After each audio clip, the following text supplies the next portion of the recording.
அவுது பில்லாஹி மினஷ் ஷைத்தானிர் ரஜீம் பிஸ்மில்லாஹிர் ரஹ்மானிர் ரஹீம்.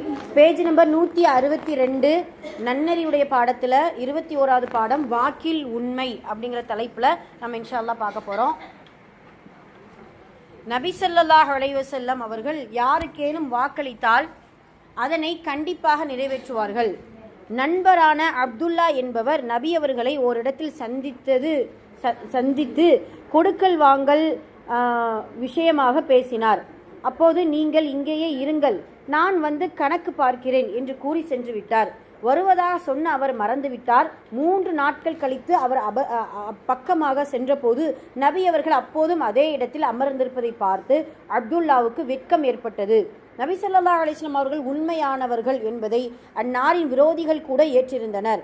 ஒரு முறை ரோம் நாட்டு மன்னர் ஹிர்கில் அபூ சுஃபியானிடம், உங்கள் பகுதியில் தன்னை நபி என்று வாதிட்டு கொண்டிருப்பவர் வாக்கில் உண்மையாளராக இருக்கின்றாரா என்று கேட்டார். அந்த நேரத்தில் நபி அவர்களின் பரம எதிரியான அபூ சுஃபியான் கூட முஹம்மது வாக்கில் உண்மையாளராக இருக்கிறார் என்று மன்னருக்கு முன்னால் சான்று பகர்ந்தார். பத்ர் களத்தில் முஸ்லிம்களுக்கும் மக்கா காஃபிர்களுக்கு மத்தியில் கடுமையான சண்டை நடந்தது. முஸ்லிம்களின் எண்ணிக்கை வெறும் 313 மட்டுமே. ஆனால் காஃபிர்கள் எண்ணிக்கை 1000 பேர். அக்காலகட்டத்தில் முஸ்லிம்களில் சிலர் மக்காவிலிருந்து மதினாவுக்கு சென்றபோது காஃபிர்கள் அவர்களை தடுத்து, நீங்கள் முஹம்மது ஸல்லல்லாஹு அலைஹி வஸல்லம் அவர்களிடம் செல்கிறீர்களா என்று கேட்டனர். அதற்கு அவர் இல்லை என கூறினார்கள். பின்னர் காஃபிர்கள், நீங்கள் அங்கு சென்றால் சண்டை நடக்கும்போது நீங்கள் முஹம்மதுடன் சேரக்கூடாது ஸல்லல்லாஹு அலைஹி வஸல்லம் என்று வாக்குறுதி வாங்கி கொண்டு அவர்களை விட்டார்கள். அவர்களிடம் நபி அவர்கள், நீங்கள் சண்டையில் கலந்து கொள்ள மாட்டோம் என்று வாக்குறுதி கொடுத்துள்ளீர்கள், எனவே நீங்கள் செல்லுங்கள், அல்லாஹ்வின் உதவியே எங்களுக்கு போதுமானது என்று கூறிவிட்டார்கள். சுப்ஹானல்லாஹ். மக்கா வெற்றியடைந்த போது ஏராளமானோர் இஸ்லாத்தை தழுவி முஸ்லிமானார்கள். பலர் ஊரை விட்டே ஓடிவிட்டார்கள். முஸ்லிமானவர்கள் தமது குடும்பத்தாருக்காக நபி அவர்களிடம் மன்னிப்பு கோரினார்கள். மன்னித்து விடுவதாக நபி அவர்களும் வாக்களித்தார்கள். பிறகு ஓடி சென்றவர்கள் திரும்ப வந்ததும் அவர்களை நபி அவர்கள் மன்னித்து விட்டார்கள். அவர்களின் நபி அவர்களின் பெரும் விரோதிகள் பலர் இருந்தனர். சஃப்வான் பின் உமையா, இக்ரிமா பின் அபூ ஜஹல் ஆகிய பலர் இருந்தனர். அவர்கள் அனைவரும் நபி அவர்கள் மன்னித்ததால் அனைவரும் முஸ்லிமாகி விட்டார்கள். அல்லாஹ் அவர்கள் அனைவரையும் பொருந்தி கொள்வானாக. ஆமீன். சுப்ஹானல்லாஹ். வாக்குறுதியில் உண்மை.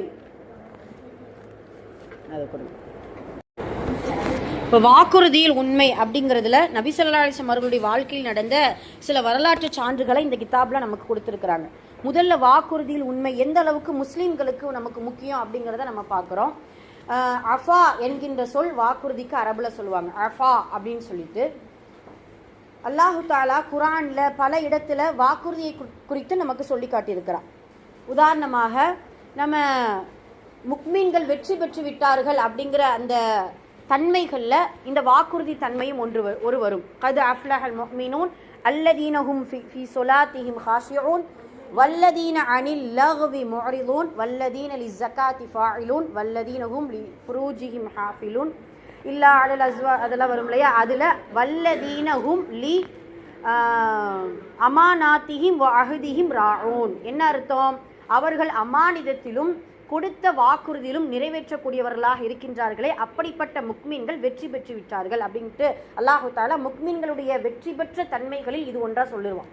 சுப்ஹானல்லாஹ். நம்ம பார்த்துருக்கோம், இஸ்லாமிய மார்க்கம் வெறும் வணக்க வழிபாடும் இறை நம்பிக்கை மட்டுமல்ல, நற்குணங்களும் நற்பண்புகளும் கொண்ட ஒரு மார்க்கமாகத்தான் இருக்குது. அதில் ஒப்பந்தம், வாக்குறுதி, அதே போல் நேர்ச்சை, நீயத், சத்தியம், இது எல்லாமே பார்த்திங்கன்னா வாக்குறுதி சம்பந்தப்பட்ட விஷயம். யோசிச்சு பாருங்க, ஒப்பந்தம் கொடுத்தாலும் நம்ம என்ன செய்யக்கூடாது? மாறு செய்யக்கூடாது. வாக்குறுதி கொடுத்தாலும் நிறைவேற்றணும். நேர்ச்சை செய்தாலும் அல்லாஹ்விடத்தில் நிறைவேற்றணும். நியத்து வைத்தாலும் நிறைவேற்ற வேண்டும். சத்தியம், ஒருத்தவங்களுக்கு நம்ம சான்றி பகர்றோம், சத்தியம் மட்டும் சொல்கிறோம் என்றால் அதையும் நிறைவேற்ற வேண்டும். இப்படி 5 விதமாக வாக்குறுதி சம்பந்தப்பட்ட பகுதிகளாக நமக்கு இருக்குது. அல்லாஹு தாலா இப்படி இந்த வாக்குறுதிங்கிற பட்டியலில் நம்ம இப்படி யோசிக்க நம்ம கடமைப்பட்டிருக்கோம். என்னென்னா, ஒன்று அல்லாஹ்வுக்கு கொடுத்த வாக்குறுதி. நாம் நிறைய அல்லாஹ்வுக்கு வாக்குறுதி கொடுத்துருக்கோம். சுப்ஹானல்லாஹ். நம்ம இந்த சுவர்க்கம் என்கின்ற தலைப்பில் நம்ம பார்த்தோம் இல்லையா, இறைவன் நம்மளிடத்தில் ஒப்பந்தம் வாக்குறுதி எல்லாமே ஒன்று தான். இறைவன் நம்மளிடத்துல நிறைய ஒப்பந்தம் செஞ்சுருக்கான். அவன் வாக்குறுதி கொடுத்துருக்கான், நான் உனக்கு சொர்க்கத்தை கொடுக்குறேங்கிறத வாக்குறுதி கொடுத்துருக்கான். ஆனால் அவனுடைய ஒப்பந்தத்திலும் வாக்குறுதலையும் எல்லை மீற மாட்டான், சரியான முறையில் நிறைவேற்றுவான். ஆனால் மனிதர்கள் சில நேரம் அல்லாஹ்வுக்கு கொடுக்கக்கூடிய வாக்குறுதியில் தான் எல்லை மீறுறோம், வாக்குறுதியை நிறைவேற்றாமல், ஒப்பந்தத்தை நிறைவேற்றாமல் மாறு செய்கிறோம். அல்லாஹ் குர்ஆன்ல சொல்லுவான், ஒரு ஒரு சில மனிதர்கள் இப்படி இறைவனிடத்துல வேண்டுவார்களாம், பிரார்த்தனை செய்வாங்க. யா அல்லாஹ், நீ எனக்கு செல்வம் மட்டும் கொடுத்தால் உன்னுடைய பாதையில் நான் என்ன செய்வேன், நிறைய செலவு செய்வேன், நான் அப்படி செய்வேன் இப்படி செய்வேன்னு சொல்லுவார்கள். ஆனால் இறைவன் கணக்கிலடங்கா செல்வங்களை அவர்களுக்கு கொடுப்பான். அப்பொழுது ஃபபகீல், அவர்கள் கஞ்சத்தனம் உடையவர்களாக ஆகிவிடுவார்கள் அப்படிங்கிறத அல்லாஹு தஆலா சொல்லி காட்டுகிறான். அப்படி தானே சொல்லுவோம், நமக்கு மட்டும் இந்த சான்ஸ் கிடச்சிருந்தா நாங்கள் எப்படி செஞ்சுருப்போம், இப்படி கொடுத்துருப்போம் அப்படின்னு சொல்லுவாங்க இல்லையா? அப்படி அல்லாஹு தஆலா சில மனிதர்கள் வாக்குறுதி கொடுத்து விட்டு மாறு செய்யக்கூடியவர்களாக இருக்கிறாங்க. இது அல்லாஹ்விடத்தில் கொடுக்கக்கூடிய வாக்குறுதி. அதை விட இன்னும் முக்கியமானது என்ன தெரியுமா? நம்ம ஆலமுல் அர்வாஹில் இருக்கும் பொழுதே இறைவனிடத்தில் நம்ம வாக்குறுதி கொடுத்துருக்கோம். என்ன வாக்குறுதி கொடுத்துருக்கோம்? யா அல்லாஹ், உன்னை தவிர யாரையும் நாங்கள் வணங்க மாட்டோம், சுப்ஹானல்லாஹ், உனக்கு நாங்கள் இணை வைக்க மாட்டோம், உம்மை நாம் தூய்மைப்படுத்துவோம், உன்னை நாம் துதிப்போம் அப்படின்னு சொல்லிட்டு இறைவனுடைய அந்த ஈமானை குறித்து, அகீதாவை குறித்து நம்ம வாக்குறுதி கொடுத்துருக்கோம். ஆனால் அதே போல் ஒவ்வொரு தொழுகையிலையும் இறைவனிடத்தில் நம்ம வாக்குறுதி கொடுக்குறோம். என்ன வாக்குறுதி கொடுக்குறோம் தெரியுமா? இய்யாக நஅ்புது வ இய்யாக நஸ்தஈன், இறைவா உன்னையே நாங்கள் வணங்குகிறோம், உன்னிடமே நாங்கள் உதவியும் தேடுகிறோம் அப்படின்னு சொல்லிட்டு அதுவும் ஒரு வாக்குறுதி ஒப்பந்தம். இப்போ இதையெல்லாம் செய்துவிட்டு சில நேரம் சில சூழ்நிலைகளுக்காக மனிதன் என்ன செய்கிறான், தடம் மாறுறான். அவனுடைய உள்ளத்தை அப்படியே ஷைத்தான் இடத்துல ஒப்படைச்சிருதான். இறைவன் மீது இருக்கக்கூடிய தவக்குள்ள நம்பிக்கையிலேருந்து போயிடுறான், பலகீனம் ஆயிடுறான். இப்போ என்ன செய்கிறான்? ஹராமான, ஷிர்கான, இறைவனுக்கு பிடிக்காத மாறு செய்யக்கூடிய விஷயத்தில் அவனுடைய கவனம் போகிறது அப்படிங்கிறத நம்ம பார்க்குறோம். அப்போ அல்லாஹ்வுக்கு கொடுக்கக்கூடிய வாக்குறுதியில் மிக கவனமாக இருக்க வேண்டும். அதே போல தான் பத்ர் போர்க்களத்தில் ஒரு சஹாபி, அனஸ் பின் நதுர் என்கின்ற ஒரு சஹாபி. அப்போ அந்த அனஸ் பின் நதுர் கலந்துக்க முடியலை, பத்ர் போர்க்களத்தில் கலந்துக்க முடியலை. ஏன் கலந்துக்க முடியலைன்னா, ரசூல்லாட்ட ரொம்ப சொல்லி வருத்தப்பட்டாங்க. எப்படி வருத்தப்பட்டாங்கன்னா, அல்லாஹ்வுடைய தூதரே, நீங்கள் வியாபார கூட்டத்தை, அப்போ அந்த சஹாபி என்ன செய்வாங்க, ரசூல்லாட்ட ரொம்ப வருத்தப்பட்டு சொல்லுவாங்க. என்ன வருத்தப்பட்டு சொல்லுவாங்க அப்படின்னு சொன்னால், அல்லாஹ்வுடைய தூதரே, நீங்கள் பத்ரில் போருக்காக போகணுன்ட்டு முடிவெடுக்கலை, அதுதானே உண்மை. ஒரு வியாபார கூட்டத்தை மறிக்கணுங்கிறதுக்காகத்தான் போனாங்களே தவிர அது போராக ஆகுது அப்படின்னு நான் தெரிஞ்சிருந்தா கண்டிப்பாக நான் கலந்துக்கிட்டு இருப்பேன். நான் இப்படி ஒரு பெரிய கை சேதத்தை ஆயிட்டேனே, நான் கலந்துக்க முடியலை. ஏன்னா பத்ரீன்கள் எல்லாம் அல்லாஹ்வால் பொருந்து கொள்ளப்பட்டவர்கள், அவருடைய பாவங்களை எல்லாம் அல்லாஹ் மன்னிக்கிறான், சொர்க்கவாசி, எத்தனை தன்மைகள் நமக்கு அல்லாஹ் கொடுத்துருக்கான் அந்த பத்ரீன்களுக்கு. இப்போ இதை கவலைப்பட்டு அனஸ் பின் நதுர் சொல்வாராம், இன்ஷா அல்லாஹ், வல்லாஹி, அல்லாஹ் மீது ஆணையாக, எனக்கு இனிமேல் ஒரு வாய்ப்பு கிடைத்தால் நான் எப்படி நடந்து கொள்வேன் என்று அல்லாஹ் அறிந்து கொள்வான் அப்படின்னு சொல்லுவாங்க. இப்போ இது ஒரு அல்லாஹ்விடத்துல சொல்லக்கூடிய வாக்குறுதி. அடுத்து உஹது போர்க்களம் வருது. சுப்ஹானல்லாஹ், அனஸ் பின் நதுருடைய அந்த பங்களிப்பு உஹதின் பாதி பங்களிப்பாக இருந்தது அப்படிங்கிறத நம்ம பார்க்குறோம். இப்போ ஏன்னா அந்த வாக்குறுதியுடைய அந்த இறைவனிடத்தில் நம்ம அந்த இதை விட்டுட்டோமே, அந்த செயலை நம்ம விட்டுட்டோமே அப்படிங்கிற ஒரு எண்ணம்.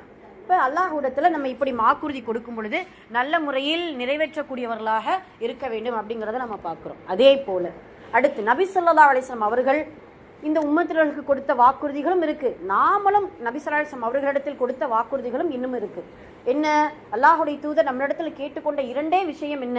என்னுடைய பெயர் கேட்டால் ஸலவாத் சொல்லுங்கள், அல்லாஹும்ம ஸல்லி அலா முஹம்மத், அல்லாஹும்ம ஸல்லி அலைஹி வஸல்லிம். அதே போல எனக்காக வசிலா என்கின்ற உயர் பதவியை எனக்காக தேடுங்கள், என்னை பின்பற்றுங்கள், என்னை நேசியுங்கள், உங்களுடைய உயிருக்கு மேலாக நேசியுங்கள் அப்படின்னு சொல்லிட்டு அல்லாஹ்வுடைய தூதர் நம்மளிடத்தில் ஒப்பந்தத்தையும் வாக்குறுதியையும் நம்மளிடத்தில் சொல்லியிருக்கிறாங்க. இப்போ அந்த வாக்குறுதிகளை நிறைவேற்றக்கூடியவர்களாக இருக்க வேண்டும். ஏன்னா இதில் கொடுக்கப்பட்ட அந்த வரலாற்று சான்றிதழ்லாம் பாருங்களேன், சுப்ஹானல்லாஹ், ரசூலுல்லாஹ் அவ்வளவு வாக்குறுதி நிறைவேற்றுவதில் ரொம்ப கவனமாக இருந்திருக்கிறாங்க. எந்த அளவுக்கு இதில் கொடுக்கப்பட்டது பாருங்க, என்னென்ன விஷயம் வந்திருக்கு. ஒருத்தர் ஒரு இடத்துல நிற்க வச்சுட்டு போயிட்டாங்க, 3 நாள் உட்கார்ந்து இருந்திருக்காரு. இந்த ஹதீஸ் நம்ம விரிவாக்கமாக படித்து பார்த்தோம்னா, ரசூல்லா அந்த வந்த சஹாபிட்ட வாங்க தோழர், எந்த இதுவுமே நாமெல்லாம் என்ன செஞ்சுருப்போம். அப்போ ரசூலுல்லாஹ் அந்த சஹாபிட்ட எந்த கடினமும் காட்டுக்கலையா, என்ன வாங்க தோழரை மறந்துட்டீங்களா, என்ன கொஞ்சம் சிரமமாக இருந்துச்சு, மற்றபடி ஒன்றும் இல்லை, போன காரியம் நல்லபடியாக முடிஞ்சிருச்சா அப்படிங்கிற மாதிரி என்ன செய்வாங்க, நபி ஸல்லல்லாஹு அலைஹி வஸல்லம் அவர்கள் சொன்னதை நம்ம பார்க்குறோம். இப்படி 5 நிமிஷம் 10 நிமிஷம் லேட் ஆனாலே நம்ம இப்படிலாம் இது பண்ணுறோம், அப்படி போயிடுவோம், வந்தாவா வராட்டப்போ அப்படிங்கிற மாதிரி நம்ம போயிடுவோம். இப்போ இப்படியெல்லாம் அல்லாஹ்வுடைய தூதர் வாக்குறுதியை நிறைவேற்றிருக்கிறாங்க. அதே போல் ரசூல் ஸல்லல்லாஹு அலைஹி வஸல்லம் அவர்கள் இந்த ஃபத்ஹ் மக்காவில் ஒருத்தட்டிருந்து கஅபாவுடைய சாவி வாங்குறது பண்ணுவாங்க இல்லையா, அதாவது உஸ்மான், அதாவது ஹிஜ்ரத்து செய்ய போகும்போது ஃபத்ஹ் மக்கா, அதாவது ஹிஜ்ரத் செய்யும்போது கஅபாவில் 2 ரக்காத் தொழுதுக்கிறேன், சாவி கொடுங்க அப்படின்னு கேட்கும்போது அவங்க கொடுக்க மாட்டாங்க. இப்போ இந்த வார்த்தை, அதாவது ஒரு நாள் நீங்கள் என்னை தேடி வருவீர்கள் அப்படின்னு சொல்கிறாங்க. இது இந்த வார்த்தை என்னன்னா பழிவாங்கக்கூடிய வார்த்தை இல்லையா, வார்த்தை இல்லையா? என்ன அப்படின்னா, ஏன் தேடி வருவீங்கன்னா கண்டிப்பாக இந்த சாவி உங்களிடத்தில் ஒப்படைக்கப்படும். அல்லாஹ்வுடைய தூதர் மனதில் நீயத் அந்த வாக்குறுதியை அவங்கள எடுத்துக்கிட்டாங்க. அதே போலத்தான் ஃபத்தஹ் மக்காவில் அப்பாஸ் கேட்குறாரு, கொடுக்கல. அலி ரலியல்லாஹு அன்ஹு, உமர் எல்லாம் எதிர்பார்க்குறாங்க. இப்போ இதெல்லாம் நமக்கு கிடைக்கும்னு சொல்லிட்டு இந்த சாவி, ஏன்னா அவ்வளோ பெரிய ஒரு பொக்கிஷம்.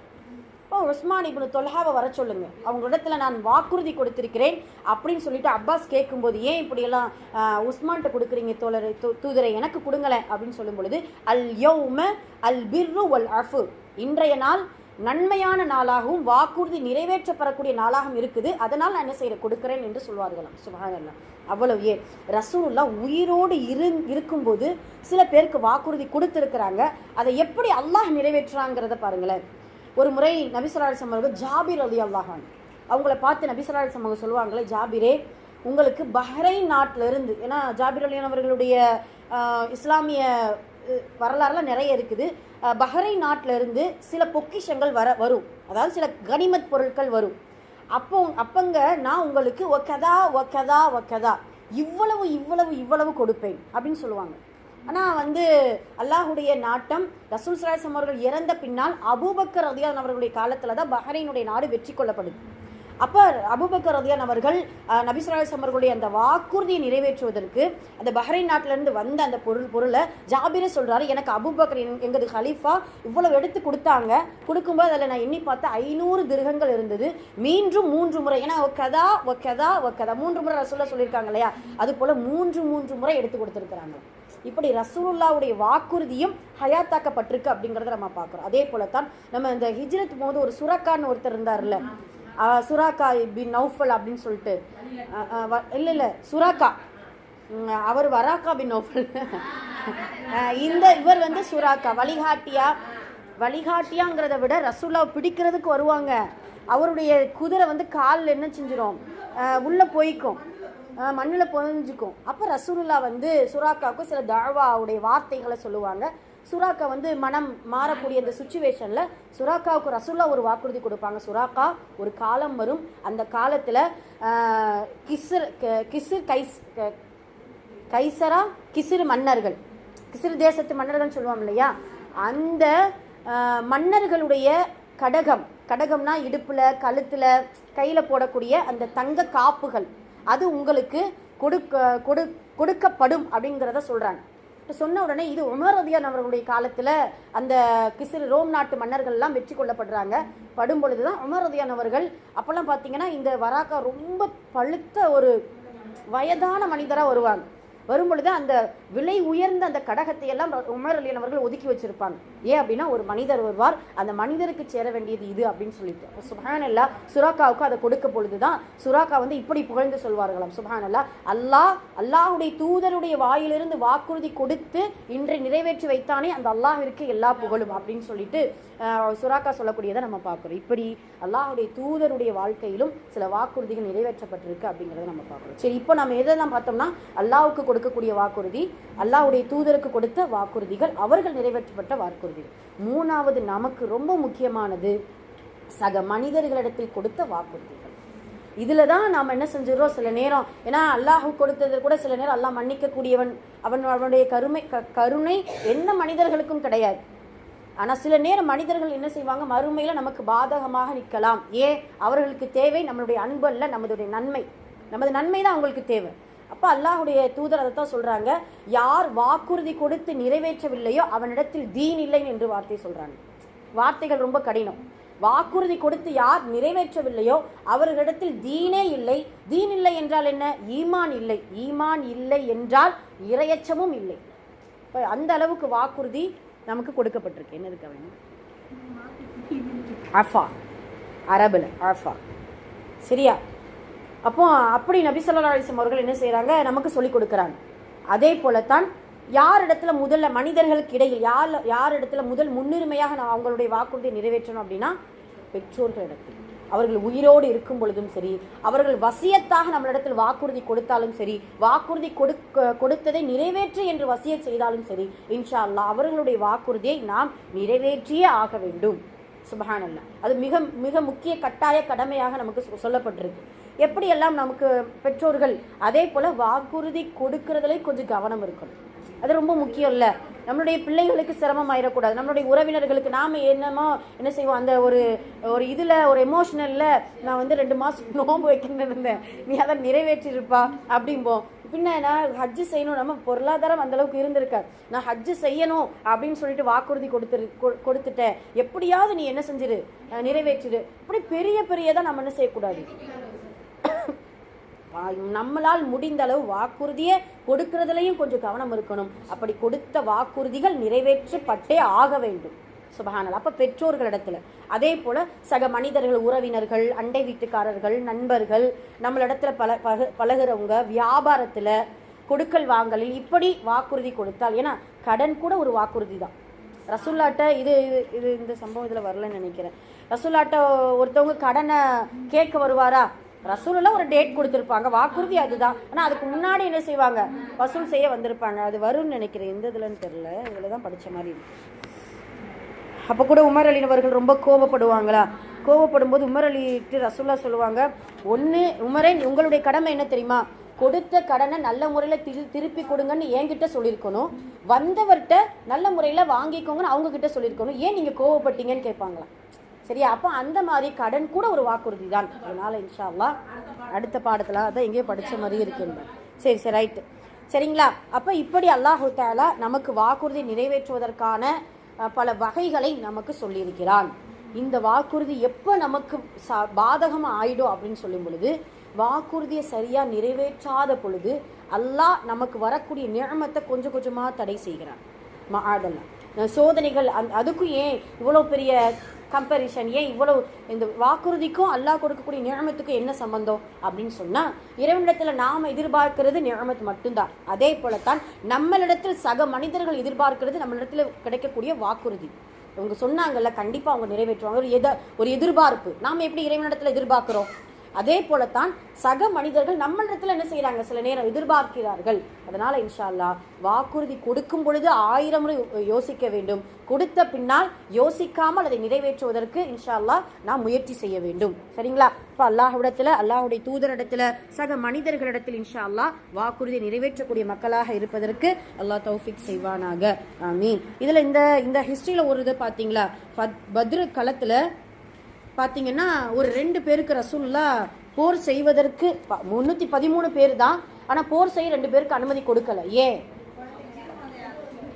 இதில் கொடுத்துருக்காங்களே, வர்ற வழியில் ஹிஜ்ரத்துக்கு வர்றாங்களாம் அந்த 2 பேர்.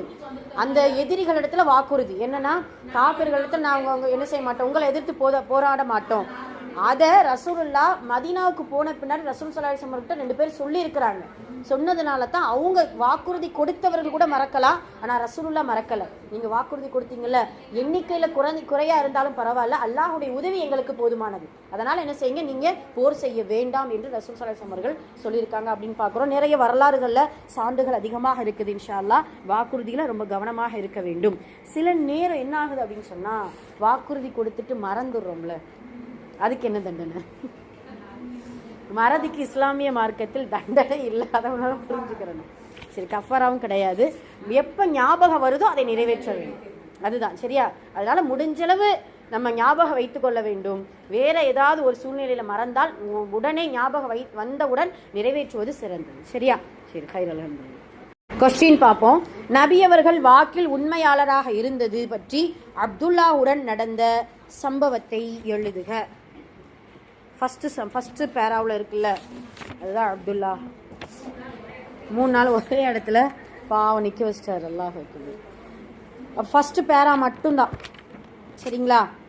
அதுதான் முதல் கொஸ்டினுக்கான ஆன்சர். 2வது, அபூ சுஃபியான் அரசருக்கு முன்னால் எந்த விஷயத்தை ஏற்றுக்கொண்டார்? வாக்கில் உண்மையாளராக இருக்கிறார் என்பதை ஏற்றுக்கொண்டாங்க. அப்போ அதை 2வது பேரா அப்படியே ஃபுல்லாக 2வது பேரா 2வது கொஸ்டினுக்கு ஆன்சர். 3வது, மக்கா வெற்றியின் போது நபி அவர்கள் என்ன வாக்குறுதி அளித்தார்கள்? 3வது பேரா அப்படியே தொடர்ச்சியா, அப்படிதானே? ஆஹா, இல்லை, அந்த நிறைய பேரை மன்னிப்பேன்னு சொல்லிட்டு வாக்குறுதி. நம்ம உம்மு ஹக்கீமா, யாரு, இக்ரிமாவுடைய மனைவி உம்மு ஹக்கீம், அதெல்லாம் வாக்குறுதி தான். ரசூலுல்லாஹ் மன்னிப்பேன்ட்டு வாக்குறுதி கொடுத்தனால தான் கூட்டிகிட்டே வந்தாங்கல்ல. சரி, அதுதான் கொடுத்துருக்காங்க. மக்கா வெற்றியின் போதுங்கிறது ஆரம்பித்து 2 பேரா. மக்கா வெற்றியின் போதுங்கிறது ஆரம்பித்து இந்த 2 பேரா. ஓகேவா? இது 3வது கொஸ்டினுக்கான ஆன்சர்.